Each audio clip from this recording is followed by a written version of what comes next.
कहानी एक छोटे से गांव की है जहां लोग रात के अंधेरे से डरते थे। यह गांव एक ऐसे डर से ग्रस्त था जो सुनने में भी डरावना लगता था, डायन का तांडव। लेकिन क्या आप जानते हैं, इस कहानी का असली कारण कुछ और ही था। हां, यह एक ऐसी कहानी है जो आपको हंसाएगी, रुलाएगी, गुस्से में भी लाएगी और अंत में आपको एक गहरी सोच भी दे जाएगी। गांव में एक बड़ी सी हवेली थी जो सैकड़ों साल पुरानी थी। लोग कहते थे वहां रात के समय एक काली छाया घूमती है जो चुपके से बच्चों को उठाकर ले जाती है। ये घटनाएं एक के बाद एक गांव में होने लगीं और लोग धीरे धीरे डर के साए में जीने लगे। जो भी इस हवेली में रात बिताने की हिम्मत करता वह कभी वापस नहीं लौटता। लेकिन असल कहानी कुछ और ही थी। ये हवेली किसी डायन की नहीं बल्कि गांव के एक भूतपूर्व राजा की थी।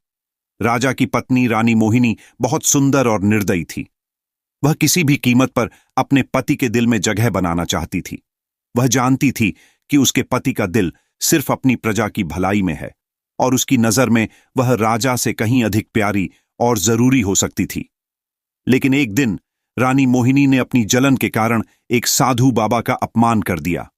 यह साधु बाबा किसी गहरी साधना में लीन था और उसकी शक्तियां अद्वितीय थीं। रानी का अपमान करने पर उसने रानी को शाप दे दिया, तू एक डायन बन जाएगी और तुझे इस हवेली में सैकड़ों साल तक बंधा रहना होगा। रानी मोहिनी डायन बन गई, लेकिन उसने किसी से नहीं कहा कि वह क्यों इतनी निर्दयी है। वह अपने शाप से बंधी, लेकिन गुस्से और बदले की भावना से भरी हुई थी। उसका तांडव गांव में शुरू हुआ। हर रात वह हवेली से निकलकर गांव के लोगों को डराती, उनका खून चूसने और उनका जीवन बर्बाद करने के लिए। गांव वाले इससे बहुत डरते थे, लेकिन कोई भी उसकी हकीकत जान नहीं सका। फिर एक दिन गांव में एक साधारण सा युवक वीर आया। वीर ने सुनी थी हवेली के बारे में और वह इस रहस्य को सुलझाना चाहता था। वीर ने हवेली में रात बिताने का फैसला किया। जैसे ही रात का अंधेरा छाया, हवेली के दरवाजे पर एक कटा हुआ बायस बजा और वीर भीतर घुस गया। हवेली में घुसते ही वीर ने देखा कि रानी मोहिनी एक डायन के रूप में बदल चुकी थी। लेकिन उसे देखकर वीर ने कहा, तुम जो भी हो, मैं तुम्हें शाप से मुक्त करूंगा। तुम्हारे भीतर का गुस्सा और घृणा ही तुम्हारे विनाश का कारण बना है। तुम्हें अपनी पुरानी गलतियों का एहसास करना होगा। रानी मोहिनी के दिल में पहले तो गुस्सा आया, लेकिन वीर की बातें सुनकर वह कुछ सोचने लगी। धीरे धीरे रानी को समझ में आया कि वह खुद एक बुरी नीयत और घृणा से भरी हुई थी। उसका शाप उसी घृणा का परिणाम था। अंत में रानी मोहिनी ने अपनी गलतियों का एहसास किया और उसे वीर के सामने स्वीकार किया। वीर ने उसे शाप से मुक्त कर दिया।